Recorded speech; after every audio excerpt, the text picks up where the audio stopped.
Pues a las 6:22 de la tarde, y como todos los viernes, regresamos a esta emisión de nuestra sección Pasando Página. Es una sección donde hacemos análisis sobre los temas más importantes que acontecen a nivel nacional y a nivel internacional. Pues saludamos a todas las personas que en este momento se conectan a través de nuestras redes sociales. En YouTube estamos en vivo, en donde ustedes en este momento nos están viendo, y también en nuestras redes sociales en Twitter, en donde pueden interactuar también con nosotros. De esta manera queremos dar inicio a nuestro programa el día de hoy, en donde hablaremos sobre qué sucede después de lo que ha pasado con la firma final del acuerdo entre el gobierno y las FARC.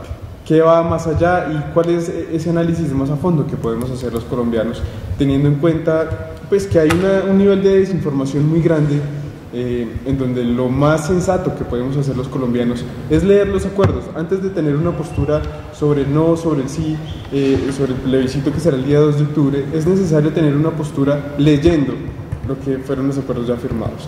De esta manera queremos hacer un análisis el día de hoy sobre lo que sucede, lo que podría pasar y lo que nos espera a los colombianos después de la firma de este importante acuerdo.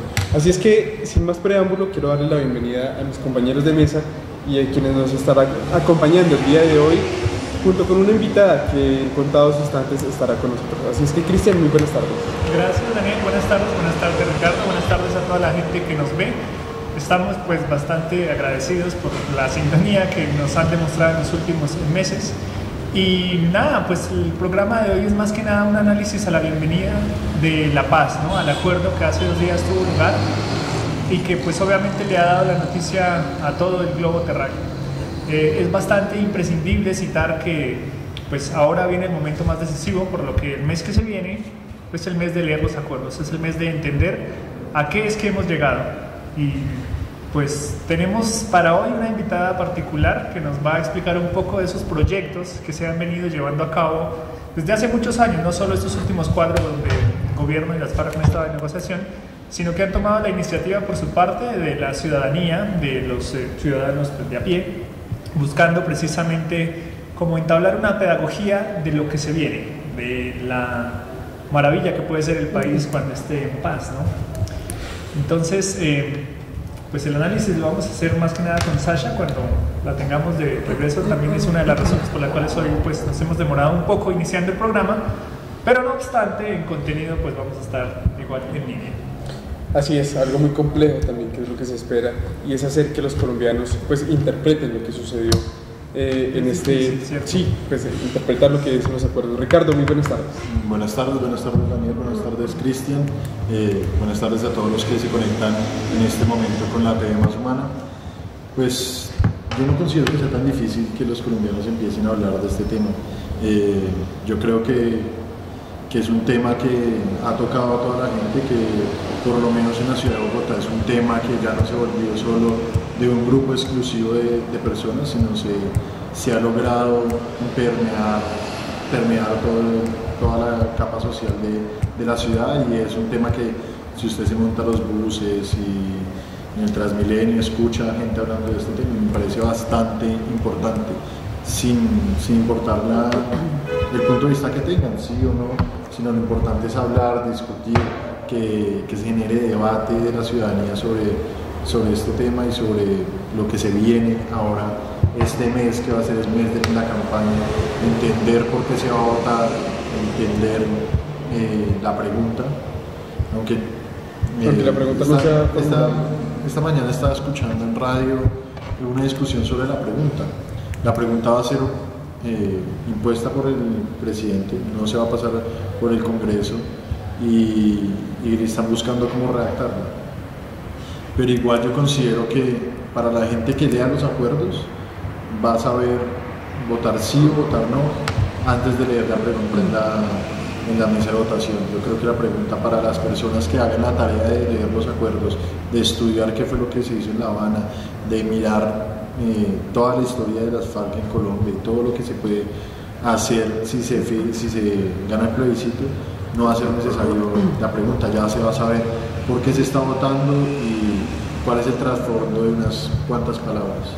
Sería muy gracioso el plebiscito donde preguntaran ¿Leyó usted los acuerdos?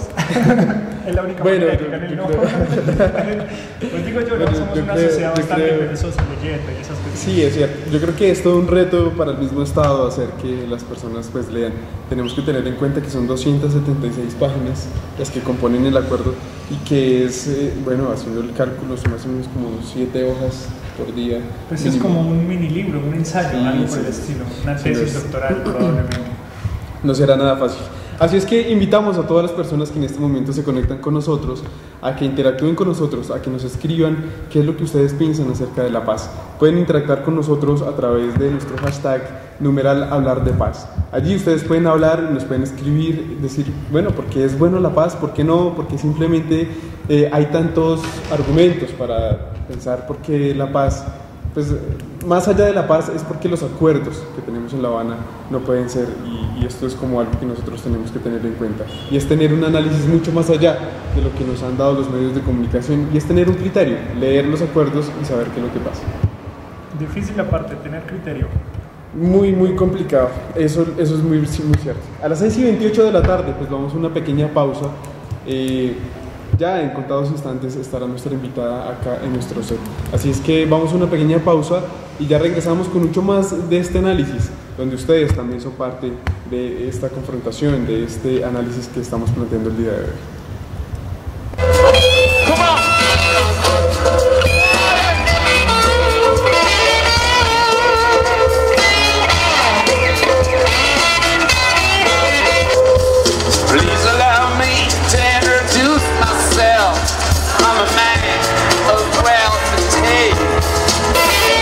Televisión más humana.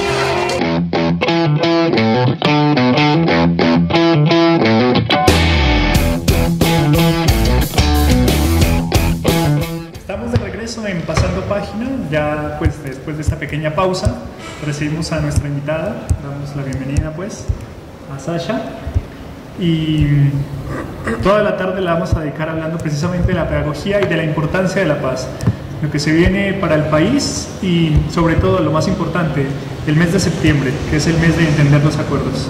Entonces pues Ricardo da una introducción pequeña y pues terminamos con nuestra invitada. Bueno, como hablamos el miércoles, en el programa del miércoles estamos hablando con David Ojeda. Sí, con el coordinador de proyectos de Red de Paz, y nos estaba contando de una de las actividades que había en esta Semana de por la Paz para hablar de los acuerdos y era el gran concierto que van a hacer, La Guerra del Amor, donde van a haber participación extranjera de artistas como Piero, y van a también haber participación de artistas colombianos como Dr. Crápula, Maía, Messi Periné. Aquí está la publicidad precisamente. La Guerra del Amor se llama el concierto y va precisamente sobre Piero, Víctor Heredia, León Gieco, Alejandro Lerner, Binomio de Oro América. Bueno, eso es por parte de Argentina, ¿no? El Cono Sur, y de parte de Colombia, Binomio de Oro, Dr. Crápula, Maía, Messi Periné, Nahual, Todocopas, Marta Gómez y César López. Bueno, yo creo que podemos postear algo en nuestras redes sociales acerca de este postal que nos han dejado acá sobre publicidad, que es muy interesante además porque pues es un momento donde varios artistas se reúnen y van a dar pues un mensaje de reconciliación, sobre todo para toda la sociedad colombiana. Bueno, también esta Semana por la Paz tiene otra actividad que es la que nos va a contar Sasha, que explícanos más o menos de qué. Bueno, yo soy Sasha Vázquez, yo soy coordinadora de proyectos de la Red Diálogo de Saberes, REDISA, y nosotros estuvimos como ayudando en todo el tema más de organización con Red de Paz en la Semana por la Paz. Entonces, para esta semana nosotros tenemos una propuesta principal que se llama el Cuento de la Paz. Ese cuento, lo que nosotros buscamos es como llegar a la mayor cantidad de instituciones, de organizaciones, de barrios, juntas de acción comunal, colegios, donde se pueda realizar un cuento sobre la paz. Entonces la idea es como que una persona empiece escribiendo el cuento sobre qué piensa que es la paz, cómo la ve a futuro, otra persona lo continúe y así hasta que se logre finalizar un cuento. Después nosotros recogeríamos todos los cuentos y los haríamos de una manera publicable que nos sirvan a su vez como una cartografía social para un posterior proyecto que se llama el Observatorio de Postconflicto. Entonces lo que nosotros queremos es como invitar a todas las personas, a todas las instituciones, organizaciones que se unan. Nosotros nos llamamos Red Diálogo de Saberes, nos pueden buscar en redes sociales y nos pueden escribir y nosotros ya les mandamos las propuestas como tal. Ya tenemos apoyo en diferentes partes del país, en Córdoba, en Montería, estábamos con la diócesis de Montería, en Bogotá pues tenemos el apoyo de Teleamiga, del Colegio Champañá, tenemos el apoyo de colegios distritales en Engativá y pues de Red de Paz también. Bueno, nada, eso era como básicamente. Y también dentro de la red nosotros lanzamos una canción que se llama Alma, que lo que busca es como promocionar todo este sentido de paz, pero a través de un sentido como más para niños. Se inspiró como en los niños y para que pueda ser cantada con niños a nivel nacional. Eso es como una propuesta que va ligada al Puente de la Paz también. Y pues ha hecho una pregunta, ¿la jornada esta del cuento va a tener lugar un solo día o va a ser toda la semana de la paz? La idea es que se haga durante toda la semana, que cada institución, cada junta, cada colegio logre hacerlo cuando lo prefieran ellos. Y la línea del cuento, es decir, habías dicho que pueden participar todos, ¿no? Sí, digamos en los colegios se está pensando para que lo hagan los niños, Okay. pero digamos que hagan un cuento los niños y otro cuento que lo puedan hacer también los profesores. Sí, entonces ahí tenemos como diferentes puntos de vista y pues como la red es una red diálogo de saberes, no buscamos solamente el punto de vista de aquellos que están a favor de la paz y aquellos, sino también aquellos que no. Entonces estamos buscando también eso. Ya tenemos como en Córdoba también hay gente del Partido Centro Democrático que dice que está interesada en dar su punto de vista, que es algo interesante. Claro.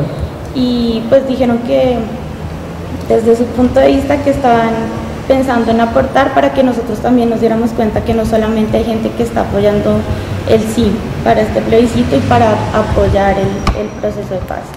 Entonces, nada, la idea es que nos ayuden a difundirlo y que puedan hacerlo la mayor cantidad de colombianos posibles.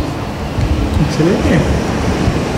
Así es, pues muy importante además que ustedes interactúen, pueden escribirnos en nuestras redes sociales y pues decirnos qué piensan ustedes de lo que estamos haciendo en este momento, cuál es la importancia que tiene la pedagogía para la paz en un momento tan importante de la historia de Colombia. Bueno, en ese aspecto también tenemos otra invitación que es la que hace los estudiantes de Ingeniería Agrícola de la Universidad Nacional, que han venido desarrollando unas conferencias hablando sobre el primer punto de los acuerdos, el tema agrícola, y pues los escuchamos una invitación breve a la conferencia que tienen el día martes a las 4 de la tarde y luego les comento un poco de lo... Les hago una cordial invitación a participar de la tercera sesión del cuarto seminario de Ingeniería Agrícola que realiza el Semillero de Investigación Amaranto junto al GTI. El secretario general de Fedepalma, Boris Hernández, hablará de los retos y oportunidades de la agroindustria de la palma de aceite en Colombia. Será el próximo martes 30 de agosto a las 4 p.m. en el edificio insignia de la Universidad Nacional.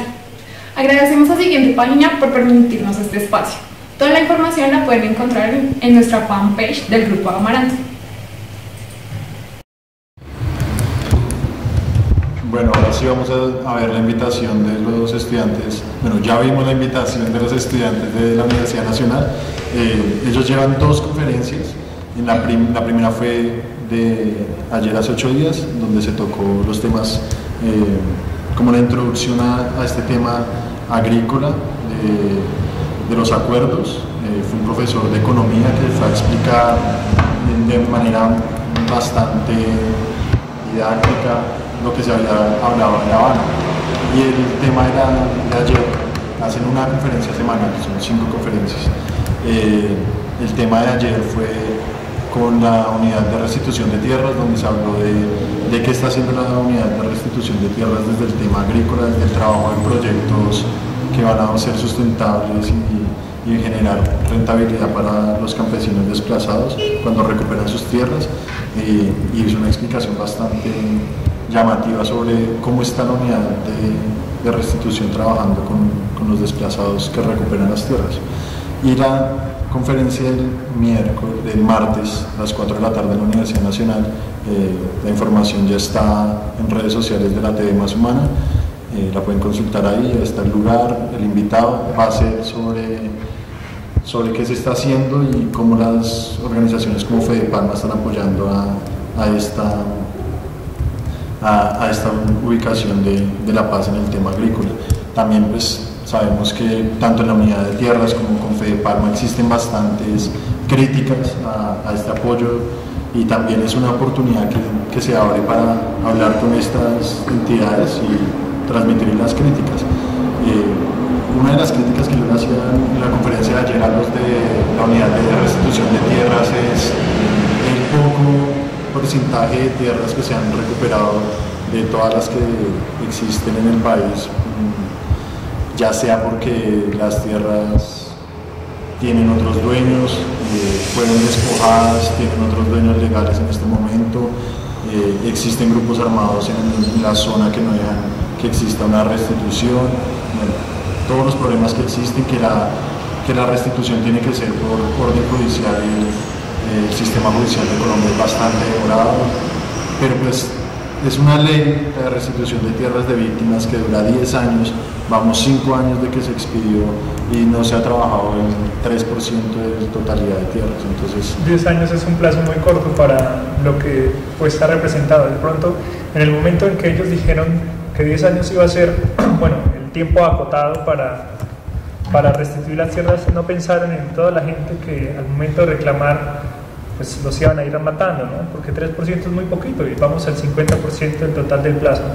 Es que creo que se pensó nomás de manera económica de los recursos que existen, que no eran recursos que eran recursos finitos. Ajá. Y no se pensó en el mecanismo de que se vayan a reparar a todas las víctimas. Eso mismo también pasó con la unidad de víctimas y con la restitución, con la reparación que hay de las víctimas, que además de que se tomó un año base y no se reparan se reparan hasta las víctimas después de ese año, que es hace 20 años, 30 años, algo así. Además de eso, las víctimas que se reparan, no todas se reparan de manera económica, sino una solo simbólica, y las más recientes de manera monetaria. Entonces vemos que existen unas limitaciones para que las víctimas sean reparadas y sean reconocidas más que todo. Sí, pero hay algo que hay que tener en cuenta, y es que la institucionalidad como tal que va a ejercer la restitución de tierras en Colombia es todo un reto, ¿sí? Si lo vemos desde el punto de vista de la eficacia y de la eficiencia que van a tener esas instituciones, pues claramente no es tan fácil hacerlo, ¿sí? Todo esto tiene un engranaje dentro de la institucionalidad nacional, y es hacer que estas personas se sientan reparadas, más allá de lo que plantea la justicia transicional. Sabemos que para muchas personas el regreso y el retorno a diferentes sectores es esencial, ¿sí? Y es fundamental, y esa es la única manera de reparación para muchas personas. Pero dentro de lo que nosotros conocemos como la institucionalidad colombiana es muy complejo, ¿sí?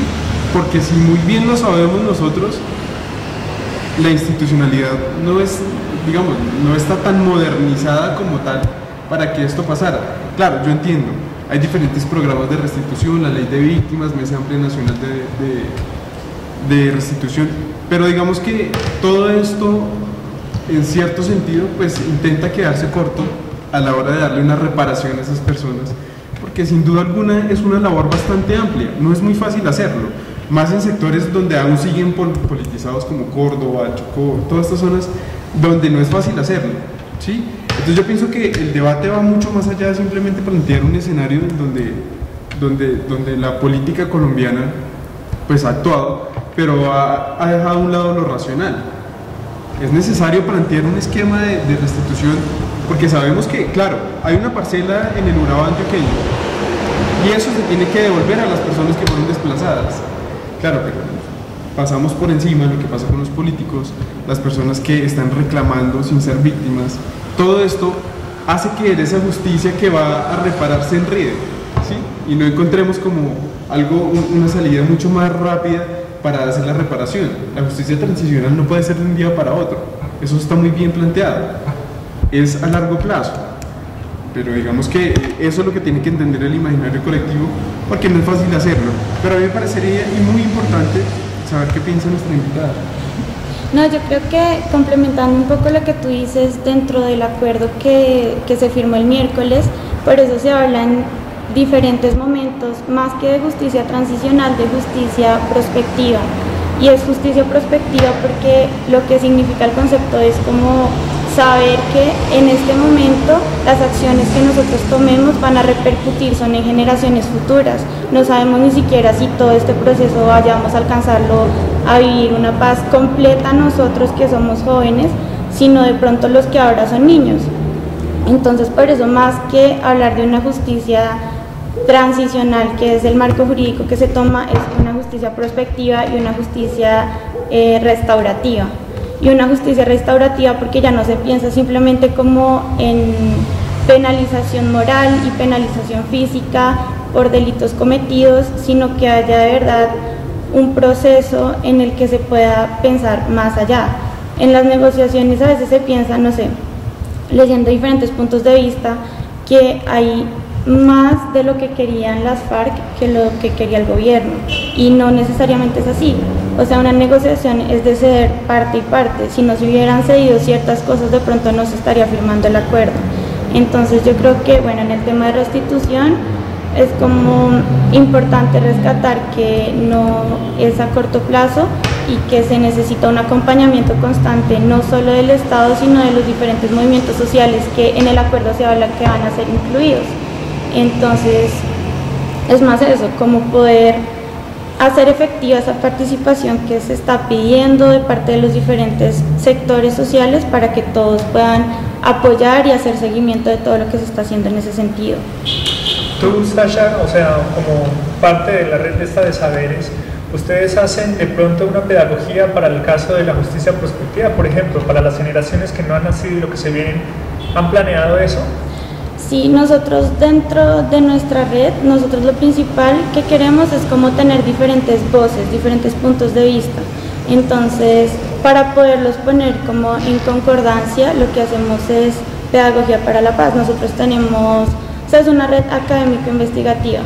Okay. Las cabezas son investigadores, son docentes y tienen un pensamiento más allá de lo que se ve. Entonces tenemos filósofos, tenemos poetas, tenemos filólogos y ellos son los que se encargan de toda la parte pedagógica. No solamente dentro de la red, sino que nosotros mismos podamos analizar eso y podamos llevarlo al aspecto real de lo que se está viviendo hoy en día. ¿Cuál es esa cobertura que tiene esa red? Nosotros empezamos en 2014, la red es nueva, por decirlo así. Y empezó como, todo ese año 2014 fue más interno como para poder formalizar la red.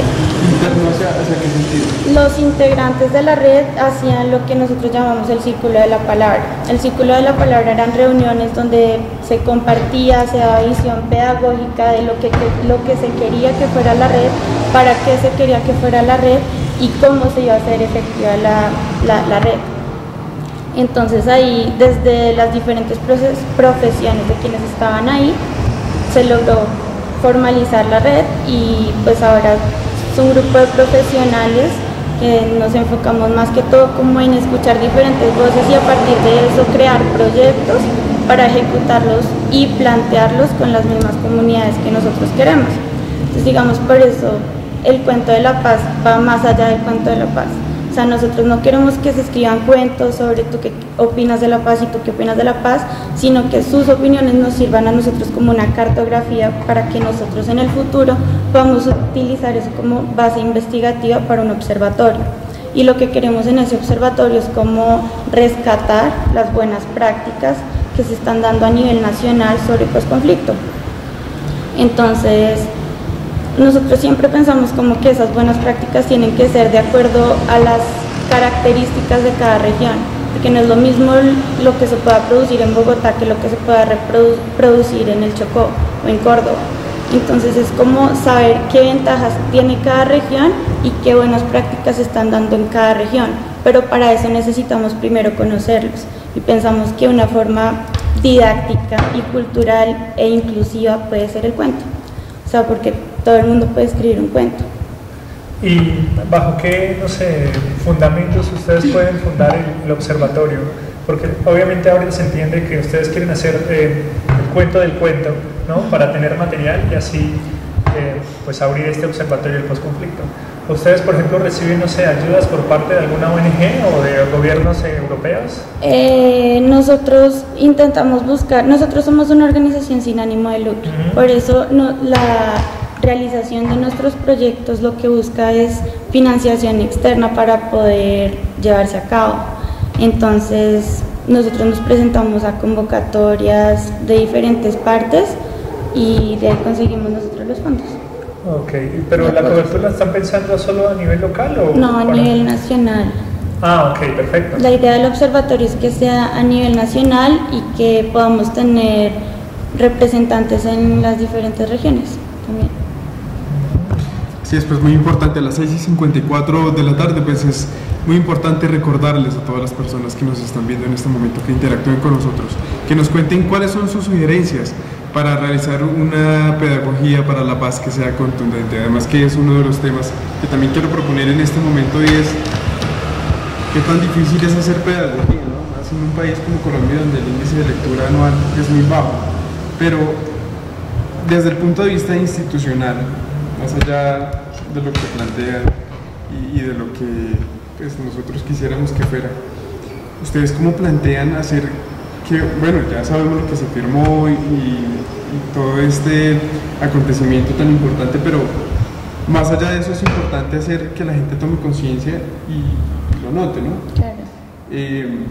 Una de las críticas muy grandes que se le ha hecho, o que yo he entendido dentro de este problema, es saber que la paz va mucho más allá a lo que firma con las FARC. El componente de los actores del conflicto en Colombia, pues es más que las FARC. Sabemos que el ELN aún no se ha integrado a una negociación con el Estado, sabemos que hay BACRIM, que es delincuencia común, que es diferentes sectores, ¿no? Pero digamos que este acontecimiento es tan importante porque es el más antiguo, ¿sí? Y porque dentro de la sociedad colombiana ha tenido una importancia en décadas y porque en este momento pues, es lo más anhelado para Colombia, porque es el grupo más grande conformado y que tiene una acción beligerante dentro de la sociedad. Pero ¿cómo hacer una pedagogía contundente para la paz? ¿Cómo hacer que las personas sí tomen conciencia independientemente de la postura? Porque yo he escuchado muchos argumentos acerca de que no, ese proceso de paz, ¿para qué nosotros vamos a seguir vendiéndole país a la guerrilla y demás? Pero digamos que, ¿cómo hacer que la gente tome conciencia? Es decir, o cómo nosotros hacemos una pedagogía contundente para las personas que de cierta manera pues ni siquiera han leído el acuerdo como tal y tienen, pues se dejan guiar por argumentos que no son, porque de cierta manera las redes sociales también se han prestado para eso. Sí, claro. Desde una forma que han informado como otra que han desinformado. Pero ¿tú cómo lo ves? Yo creo que es importante como establecer vías de información que sean accesibles a toda la comunidad, a toda la población nacional. Lo que pasa es que ese es el problema, es como que, digamos, a los lugares más apartados de la nación es muy complicado que llegue la información como es. Te llega la información como filtrada. Teléfono roto. Exacto. Eso. Los Sí. que quieren, haz de cuenta, los que están dominando allá, porque pues sabemos que en esos lugares no es que haya mucha presencia del Estado, esa es la información que le llega a la población. Entonces, desde mi punto de vista, lo que se pueden hacer son establecer espacios comunitarios, espacios participativos donde la gente pueda llegar, donde se les den incentivos más que económicos o sí, que ellos sientan que van a tener una ganancia, como no sé, si salen de acá les vamos a dar plata o algo así, no sé, eso no, sino que ellos sientan que con el acceso a la información ellos van a poder obtener beneficios futuros. O sea, si se reúnen en una junta y pueden escuchar lo que se está planteando a nivel nacional, ellos mismos van a salir beneficiados, ellos mismos van a saber cómo actuar, porque es que o sea, si en el acuerdo se dice que van a haber, no sé, 3 millones de hectáreas, me parece, que van a ser dadas gratis en el sentido de restitución de tierras de aquí a 10 años, pero si eso no lo sabe la gente, ¿cómo lo va a reclamar? Claro. Si eso solamente les llega a pocas personas, ¿quiénes son esas pocas personas que se van a quedar con esa tierra? Es eso, no, sí. Ya vimos quiénes. ¿Primeles? Sí, hace muy poco vimos quiénes serían los posibles candidatos, pero de hecho justo dentro del debate dentro de lo que hemos explicado, cosas como esas es muy complicadas, digamos, que atajarlas, pues, y que no sucedan, porque eso es históricamente. Claro, sí. De hecho, pues la piedra angular del conflicto armado ha sido precisamente la tierra. Y sí, esa es la raíz. Es lo más complicado de ahorita intentar como retomar a los dueños legales, no legales, sino ilegales. Los auténticos dueños. Pues sí, porque sucedería lo que dijo Paloma Valencia con respecto a los indígenas del Cauca, ¿no? Que ellos, ¿qué dueños iban a ser de la tierra si no tenían papeles? Con unas cosas tan absurdas. O sea, el asunto de la paz, bueno, está bien decir que hacer pedagogía, pero lo que yo veo más difícil, ¿no? Esta ya es opinión netamente subjetiva, es hacerle creer al que toda su vida estaba engañado en zonas apartadas donde los grupos ilegales como, no sé, los paras, no sé, en el caso del Urabá antioqueño, o la misma guerrilla, sí. ¿Cómo hacer para que esa población civil piense diferente? O sea, por medio de campañas que no buscan, pues, como tú dices, ¿no? Un ánimo de lucro. Sí, es que ahí está el punto, porque es de esos lugares donde siempre ha estado la guerrilla, hablando específicamente de las FARC y del acuerdo que se viene, es de donde esperan sacar los votos para el 2018. Y ya hablando en temas electorales, buscan sacar de ahí los representantes a la Cámara del 2018. Son esas zonas donde el Estado nunca ha llegado, donde el Estado fue la guerrilla, donde el Estado, la guerrilla fue la que hizo las carreteras, fue la que construyó las escuelas, fue la que le hizo el acueducto, fue la que estuvo ahí como Estado. Entonces ahí es donde el trabajo de la guerrilla, donde se van a hacer. Esas son las zonas donde van a estar los campamentos, son las veredas donde van a estar ellos ahí conviviendo con la comunidad. Y por eso yo no creo que el miedo que tiene la gente de que la guerrilla se venga para las ciudades no es tan cierto, porque la guerrilla ya tiene esos lugares, ha estado siempre, ha estado medio siglo allá metidos, han estado trabajando con las comunidades y es allá donde se van a quedar haciendo política. Bueno, hacer política es una cosa, pero hacer pedagogía es distinto, y eso ya hablo de entes ajenos al conflicto. Se supone que las FARC han venido haciendo 9 conferencias sobre pedagogía a nivel nacional. Pero se supone que es solo con los militantes de la FARC, no sí, claro. En teoría. Sí, pero... No, ese fue el gran problema que hubo en el Conejo. Claro, hoy estaba viendo en las noticias que ellos se van a establecer como... Hay un periodo en el que ellos, de aquí hasta después del plebiscito y que se conozcan los resultados, es que ellos pueden entrar a las zonas de concentración que se establecieron. Dentro de ese periodo la pregunta era como, y mientras tanto, ¿qué van a hacer? Todo septiembre. Entonces, lo que respondió como el coronel, que está a cargo de todas las fuerzas militares, era como que se iban a establecer corredores humanitarios que iban a ser como vigilados o custodiados por el Ejército Nacional.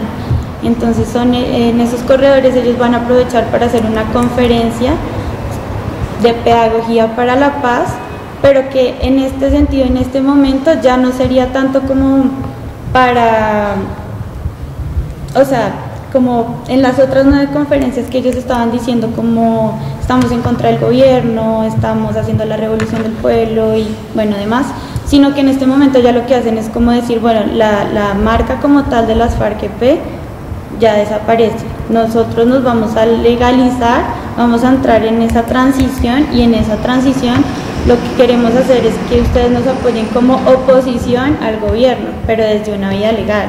Okay. Entonces, digamos que por eso es que también el ejército los está custodiando en este periodo que ellos van a hacer. Y para mí, es algo personal, eso ya es como que están empezando a hacer acciones políticas para empezar a ganar confianza en la gente en otro sentido para ya las elecciones.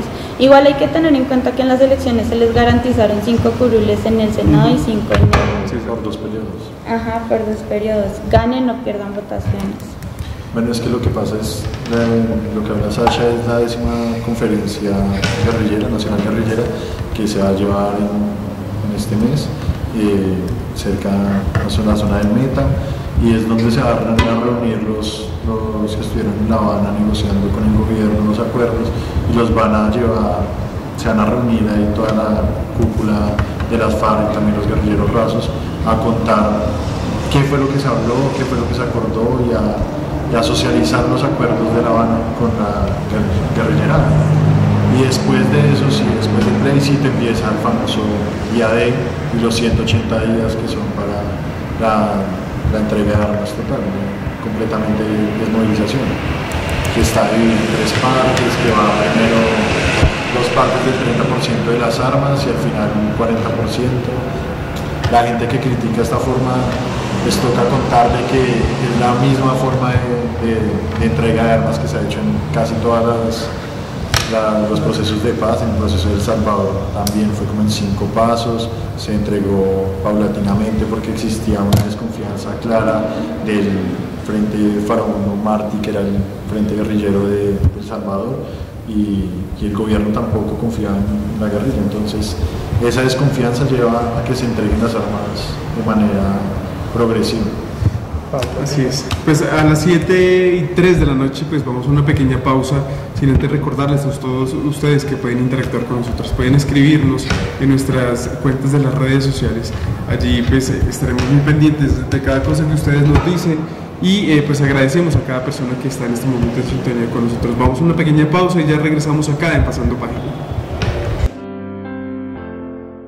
Televisión más humana.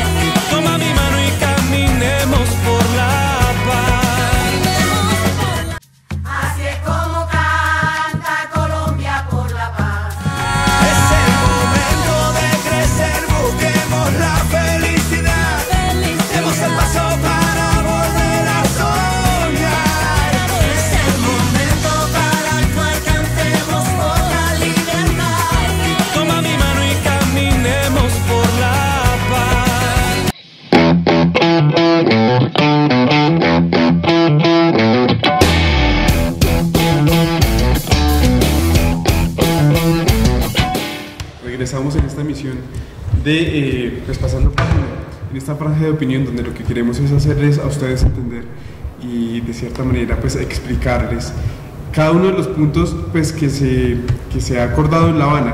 Tenemos un planteamiento muy especial para ustedes que realizaremos la otra semana y que queremos anunciarles a ustedes.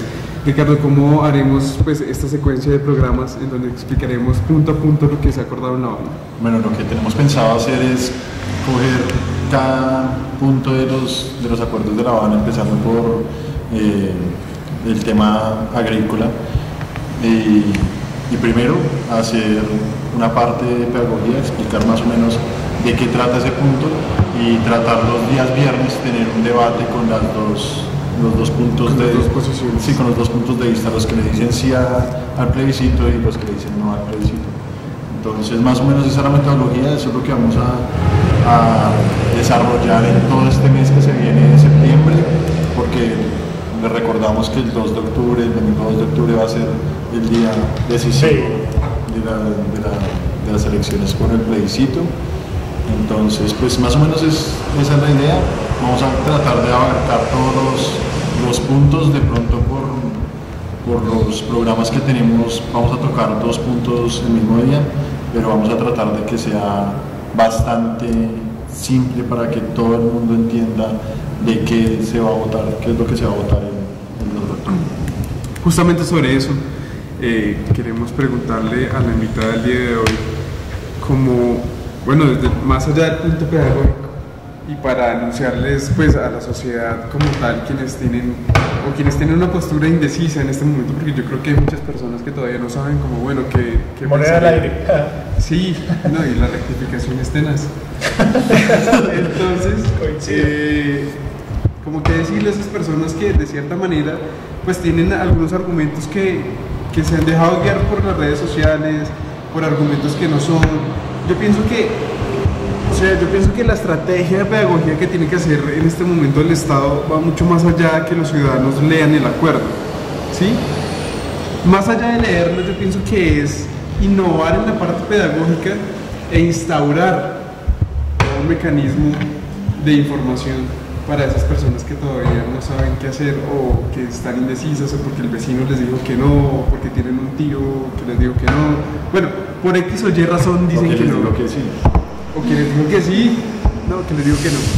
Entonces, en ese sentido, como, bueno, ¿por qué es viable y tú qué opinas desde ese punto de vista?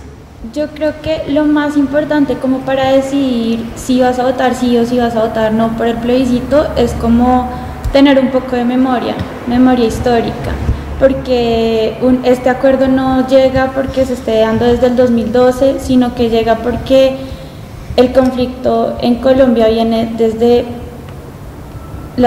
históricamente desde los federalistas, los centralistas, el Frente Nacional, la creación de las guerrillas, después los paramilitares. O sea, es como una secuencia histórica que no hay que olvidar. Y digamos, no porque en los cascos urbanos no haya sido el impacto tan fuerte como en las zonas más alejadas, no quiere decir que no podamos sentirnos incluidos en este proceso, ni que no podamos conocer qué es lo que ha pasado en el país. Entonces basta como con leer un poco de historia, mirar qué es lo que ha pasado con las víctimas de procesos pasados también, que no han llegado a ningún fin, por qué se han dado las diferentes guerras en el pasado o los diferentes conflictos en el pasado, cómo se han solucionado, y que es un paso que además es nuevo porque es el primer acuerdo que se llega después de muchos años de haberlo intentado. Es como mirar por qué sí se logró y por qué los pasados no, y como volviendo, qué pena otra vez al concepto de justicia prospectiva, es pensar un poco como en lo que nosotros queremos dejarle al futuro, y no podemos esperar como que los resultados del acuerdo que se firmó vayan a estar en 5 años ya y pasa en el país en 5 años, sino que es un proceso paulatino que esperemos que en unos 20 años ya empiecen a tener resultados concretos. Entonces es como pensar qué le quieren dejar también a las generaciones futuras, no quedarse en pensamientos tradicionales de la guerrilla es mala, entonces no hay que apoyarla, sino si se llegó a una negociación, ¿por qué se llegó a la negociación? O sea, ¿por qué no se le siguió atacando con armas y no se decidió negociar en una mesa? Y es eso lo que debemos pensar, o sea, como ¿qué esperamos nosotros que de aquí a unos años se pueda recoger de todo este proceso? Y es que justo en ese punto el conflicto colombiano llegó a un punto donde no había posibilidad de ganarlo en ninguna de las dos partes. Ni el FARC iba a llegar al gobierno por medio de las armas, ni el gobierno iba a lograr eliminarlas de manera militar, que era prácticamente lo que estábamos hablando el miércoles, que era tan fuerte la organización de las FARC, tan jerárquica y tan diversa, que era imposible que se fuera a acabar, que era imposible lograr exterminar a todos los guerrilleros. Entonces el gobierno decidió sentarse en una mesa y negociar. Y además un punto y un plus que tuvo esta negociación, que no tuvieron las anteriores, fue el apoyo internacional, y eso es una parte bastante importante para lo que viene, para la vigilancia que va a tener tanto las zonas veredales como los campamentos de la guerrilla. Va a tener vigilancia de la ONU, a la ONU es a la que se le van a entregar las armas. Entonces ese acompañamiento internacional, además del acompañamiento de Estados Unidos, que querámoslo o no, es una parte decisiva del proceso. Es el imperio, es normal. Pero que es importante, obviamente, la voz de ellos. Es completamente, no estoy de acuerdo o no, pero es completamente importante porque Estados Unidos ayudó para el Plan Colombia para lograr darle un golpe al narcotráfico, que luego por una maniobra política de Andrés Pastrana se terminó acá atacando a la guerrilla, y pues que ellos apoyen ahorita el proceso de paz es un espaldarazo bastante grande para Colombia a nivel internacional. Entonces vemos como la ONU, como los países acompañantes y los países que estuvieron pendientes de este acuerdo durante todos los 5 años que hubo el acuerdo público, y los países que estuvieron también en las negociaciones secretas como estuvo Cuba, como estuvo Venezuela con Hugo Chávez. Entonces vemos que todo este apoyo internacional fue decisivo para lograr los acuerdos. Creo que es lo más importante, ¿no? Porque pues más claro nos queda que nosotros mismos no hemos sido capaces en toda la historia que llevamos como nación de solucionar nuestros propios problemas. Creo que es importante también lo que dice Ricardo, porque el hecho de contar con el apoyo internacional, ya independientemente de si Estados Unidos está de acuerdo o no, pues suma muchísima validez. Yo recuerdo que el día de hoy estuve leyendo los editoriales de los diarios más importantes en español, como El Comercio o El País o El Mundo de España, donde todos dedicaron precisamente su espacio editorial a eso, a la paz, a decir que era bastante bueno el hecho de que pues, la guerra más longeva del hemisferio occidental por fin haya tenido un acuerdo. Es evidente que, bueno, sí fue el día de, pero no a partir de ahora va a haber una paz definitiva. Ahí coincido contigo, Sasha, ¿no? Esto va a ser un proceso bastante largo que de pronto los primeros frutos los vamos a ver en unos 20 años, ¿no? Es el punto de inicio para empezar a construir de nuevo el país. Es eso, es al menos lo que dijo Félix de Bedú en un tuit, ¿no? Es verdad que no significa el fin de la guerra como tal, pero sí es intentar algo nuevo, algo que nunca antes lo habíamos visto. Intentar solucionar y mejorar el país con argumentos, con palabras. Yo creo que lo más difícil al día de hoy va a ser lo que se viene, va a ser el mes de septiembre, un mes clave, porque de pronto no está solo en el pedagogo, utilizándolo un poco peyorativo, que se lea los acuerdos y diga, bueno, no estoy de acuerdo, voto no. Es un poco más complicado el compromiso, por ejemplo, de organizaciones como Red de Paz o como la tuya, ¿no? Revisa. Estaba buscando mis apuntes. O la red de diálogos saberes para que el plebiscito triunfe sobre todo y para que los acuerdos se puedan llevar a cabalidad con el apoyo de los internacionales, ¿no? Pero bueno, antes yo quiero tocar un tema que decía Cristian, y era el tema de que nosotros no pudimos, y no es tanto que nosotros no hayamos podido solos hacer el acuerdo, sino que si usted está en un conflicto con dos enemigos como era el gobierno de la FARC, van a existir momentos en los que no exista confianza entre estos dos, y ahí es importante que estén los entes internacionales para brindar esa confianza. No estoy tan de acuerdo, Ricardo. ¿Sabe una cosa? La guerra civil española fue un ejemplo de lo que... Pero ¿sabe una cosa? Vea esto, por ejemplo, si en este momento se inicia la negociación y en dado momento se hace un anuncio internacional que Naciones Unidas va a estar apoyando esa entrega de armas, oiga, el imaginario colectivo dice, Naciones Unidas. Naciones Unidas pues, es una entidad internacional, es todo un órgano de vigilancia para la paz y la seguridad. Pues entonces nosotros creemos más en eso, ¿sí me entiende? Es muy diferente a que digamos, oiga, va a haber una entrega de armamento, el alto comisionado para la paz va a estar pendiente. No, pero es que yo estoy es muy diferente. Yo pienso que es como la coerción que llega a tener en el imaginario colectivo que una entidad internacional externa a la institucionalidad nacional pues está vigilando y está pendiente de eso, ¿sí? Entonces es necesario saber eso. ¿Qué pasa? Una risa acá. Es necesario saber que ese tipo de cosas, digamos que una entidad internacional, ahora, que Noruega, que Cuba, que diferentes estados apoyen esa negociación, yo pienso que es fundamental. Y voy muy de acuerdo en lo que dice Cristian. Pues no lo logramos porque pasaron 52 años y no se pudo. Y se intentaron hacer, bueno, vamos a tener en cuenta otra cosa y vamos a mirar si es que fue la incapacidad de los mandatarios anteriores a que no lo logramos. Pues tiene también que ver mucho con el orgullo. No, pero tampoco existía confianza. Las FARC no tenían confianza en Uribe, en las condiciones que ponía Uribe para las negociaciones. Porque yo creo que es que no se tenía en cuenta mucho el concepto de negociación, que negociación es saber que las dos partes tienen que ceder. En ocasiones anteriores, en mi visión, es como que el Estado quería que se negociara, pero bajo sus parámetros.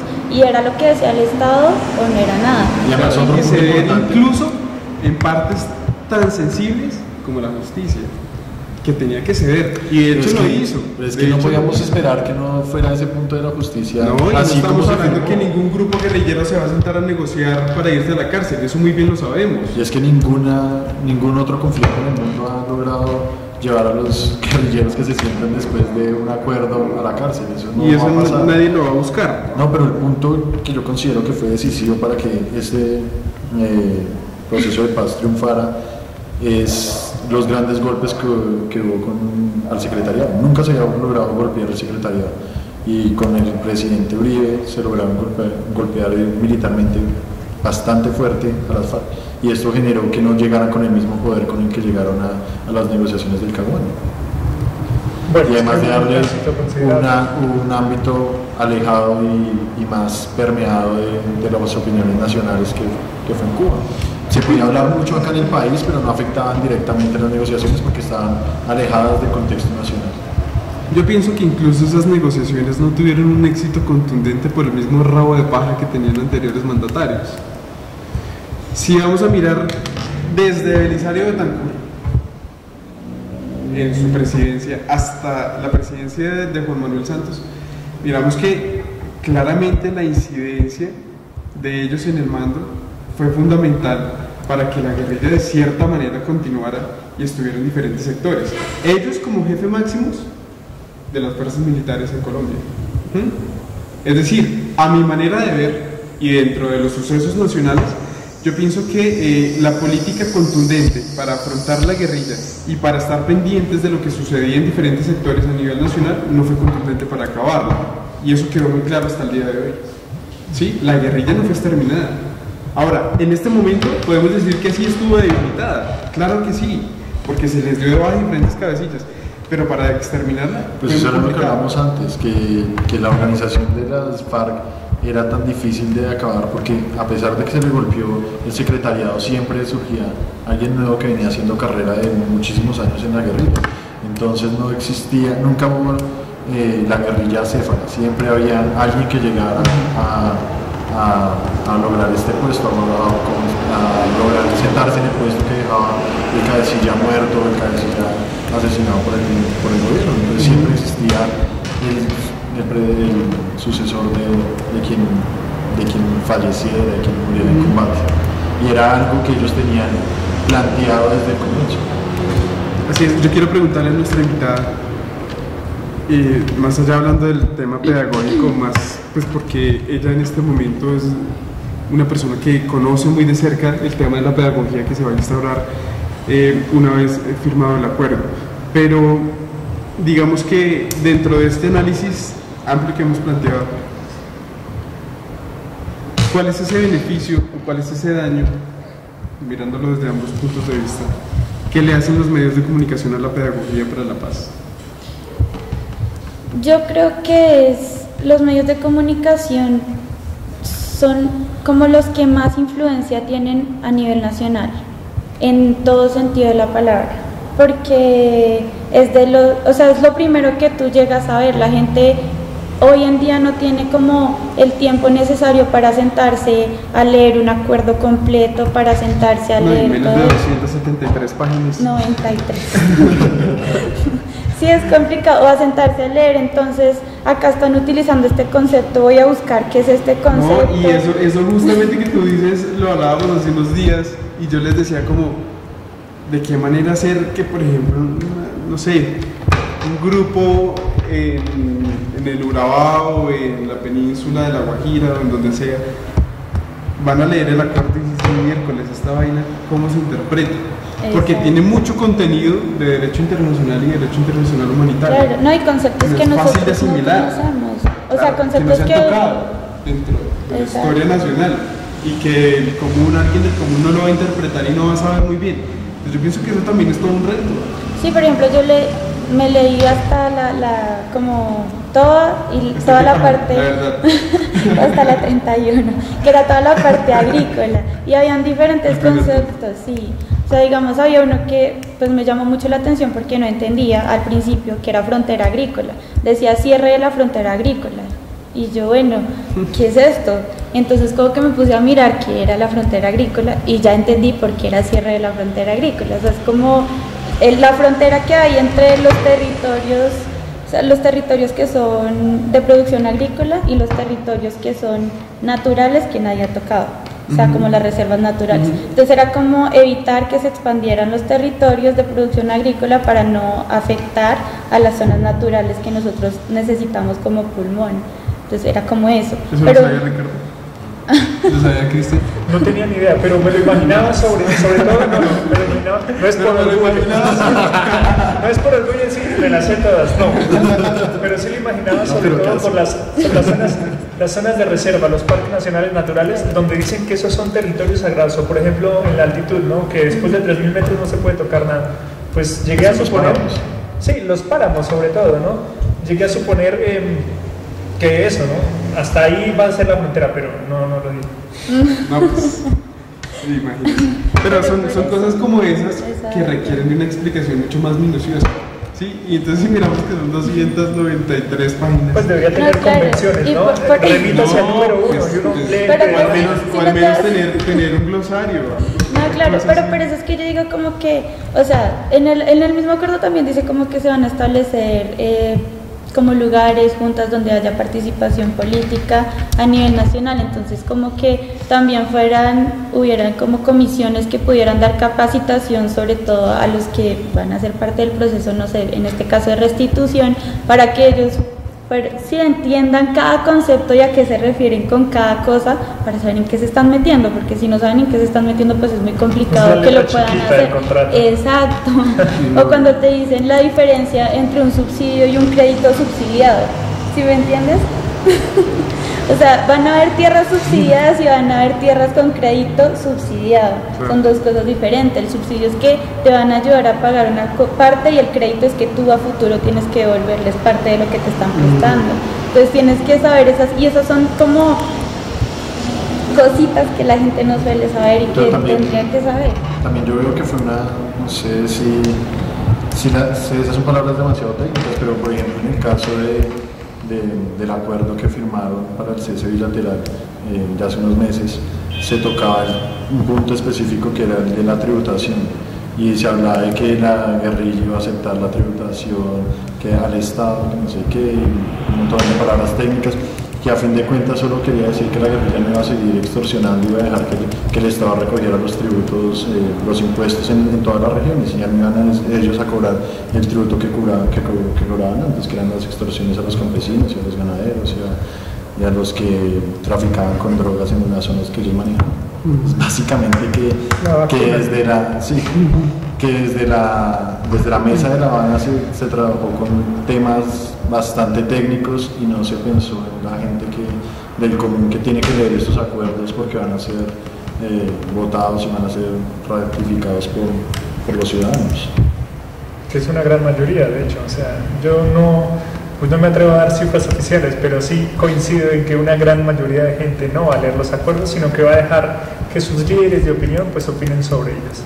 Hay un caso particular sobre todo en los empresarios y sobre todo en la economía, que eso lo he leído últimamente, y es como el miedo, ¿no? El temor a lo que se venga, porque hay muchos empresarios que no han invertido todavía y eso se ve en las cifras del desempleo, por algo aumentado, por el hecho de no saber cómo va a reaccionar el gobierno ante los acuerdos que según mucha gente, sobre todo en el exterior, lo he leído en las páginas de colombianos en el exterior. Colombianos en el exterior, sí, que dicen que el gobierno ha regalado el país a las FARC, pero ¿bajo qué argumentos? ¿Bajo qué cosas? Es decir, que también como que ese miedo, ¿no? De lo que los líderes de opinión que no estén de acuerdo y que están promoviendo de votar al no al plebiscito, pues han logrado como su objetivo, ¿no? Y es frenar la inversión. Frenar la inversión. Ese es un efecto pues directo de lo que se viene. Bueno, hablando de extranjeros, a mí me ha pasado en últimas semanas algo muy curioso y es que los extranjeros no entienden por qué se le va a preguntar a la gente si quiere o no quiere la paz.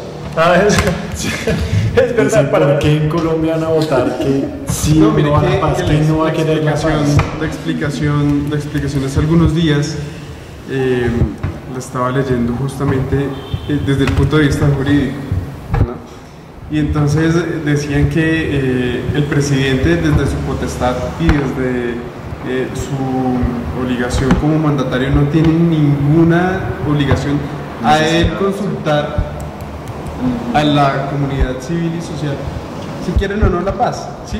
Pero digamos que eso lo ha explicado Juan Manuel Santos también y es como una manera de darle legitimidad y como hacer mucho más amplio el contexto de la democracia dentro de la sociedad civil, ¿sí?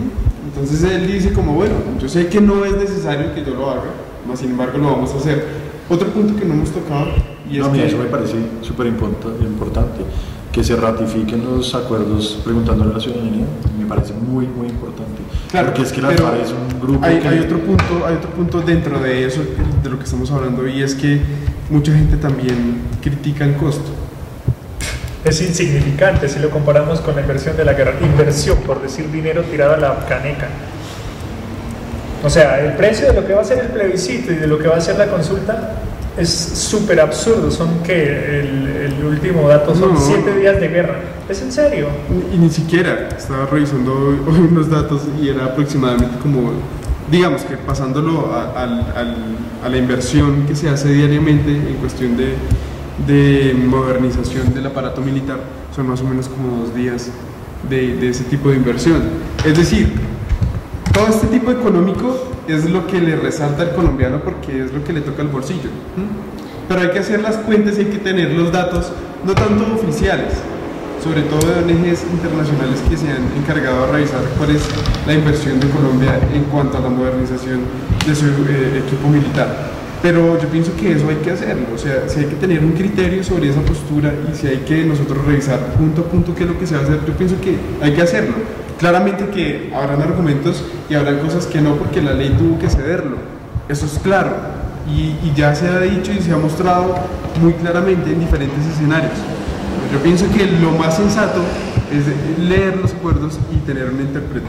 Igual yo pienso también como que, o sea, el hecho de hacer el plebiscito, además de lo que ustedes han dicho, que me parece que es así, es como lograr darle un blindaje político a lo que son los acuerdos, porque si bien, como ya lo había dicho antes, como que se han cedido muchas cosas que históricamente uno no pensaba que podrían ser cedidas, entonces si en un futuro llega a ser exitoso el proceso o llega a fracasar el proceso, porque también es una opción, un plebiscito que diga, o sea, donde el pueblo diga sí, yo estuve de acuerdo, blinda políticamente no solo al presidente sino al proceso, porque está diciendo como yo tengo la garantía, el mecanismo de participación ciudadana donde la nación me apoyó en esto. Entonces si llega a fracasar, él tiene como ese blindaje para poder decir yo no lo hice solo, lo hice con el pueblo.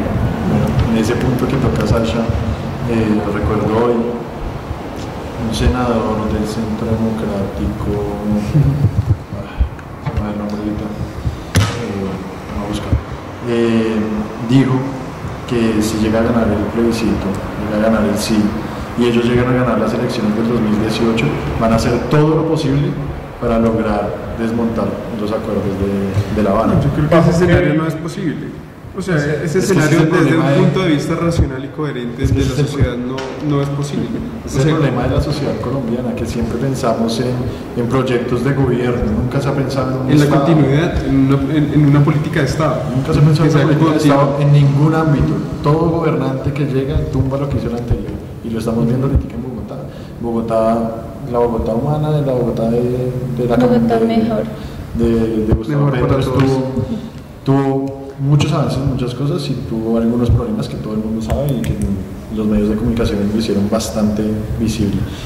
Pero las cosas buenas que se tuvo, llegó Peñalosa con la Bogotá Mejor para Todos y tumbó todo y se está empezando de cero. Entonces no podemos dejar que estos revanchismos políticos terminen de destruir y no nos dejen avanzar en un proyecto de ciudad y un proyecto de país mejor.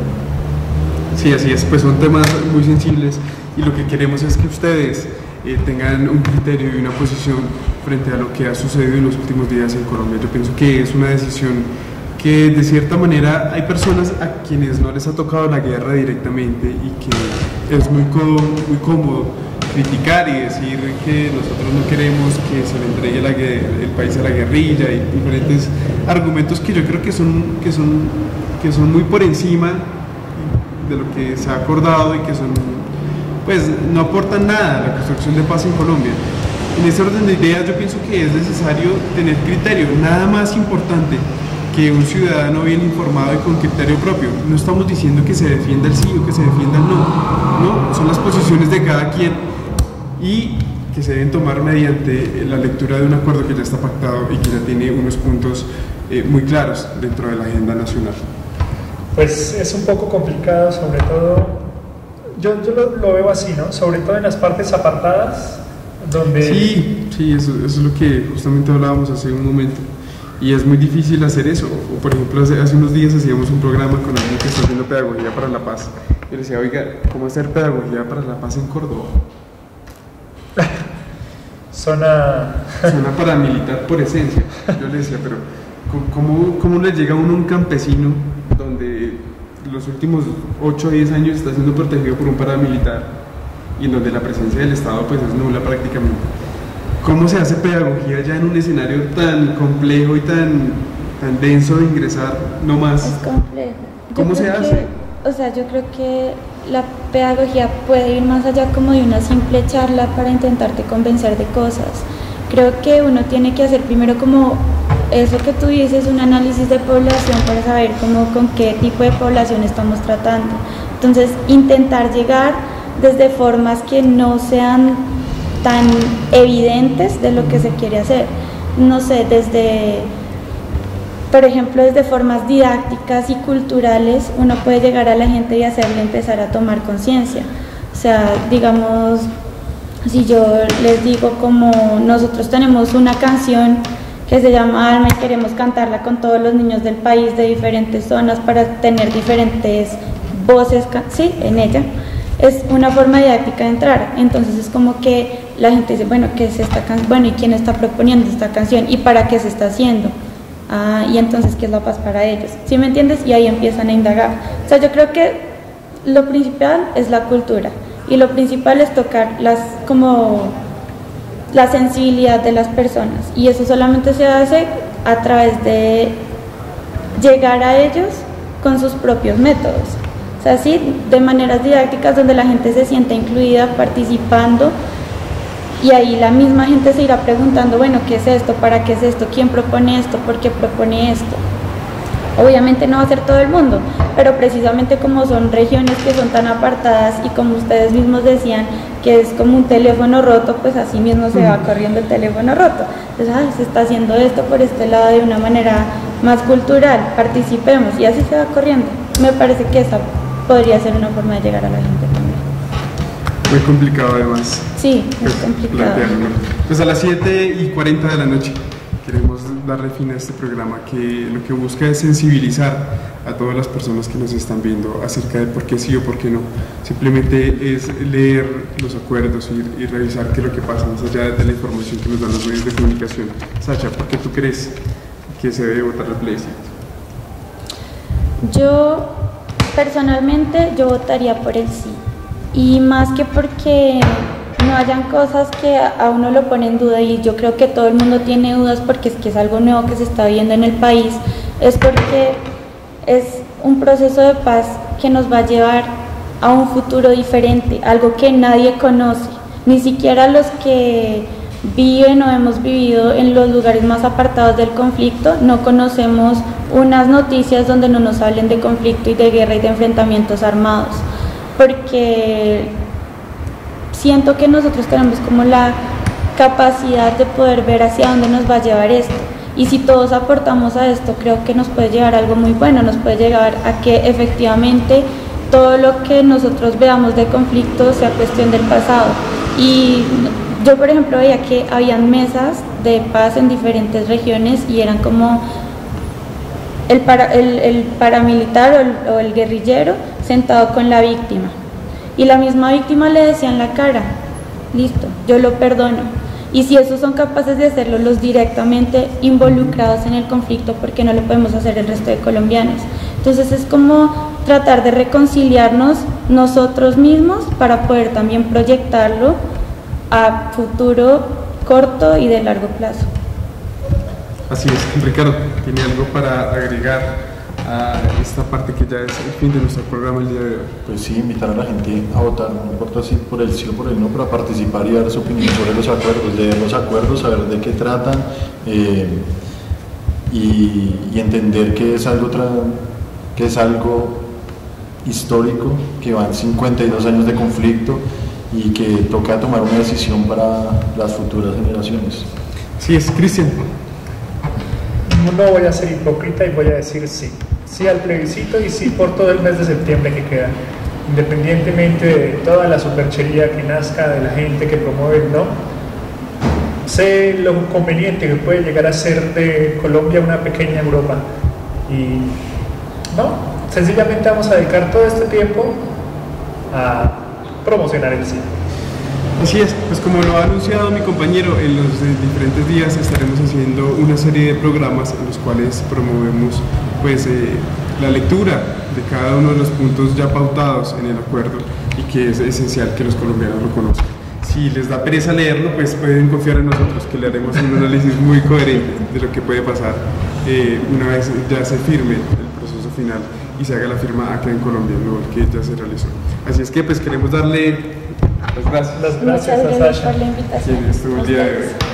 Pues nosotros nos vemos el próximo miércoles con un análisis sobre el proceso de paz, sobre las cosas que nos importan a los colombianos y que son ustedes justamente quienes hacen parte de este análisis. Así es que nos vemos el próximo miércoles en el mismo horario de 6 a 8 de la noche.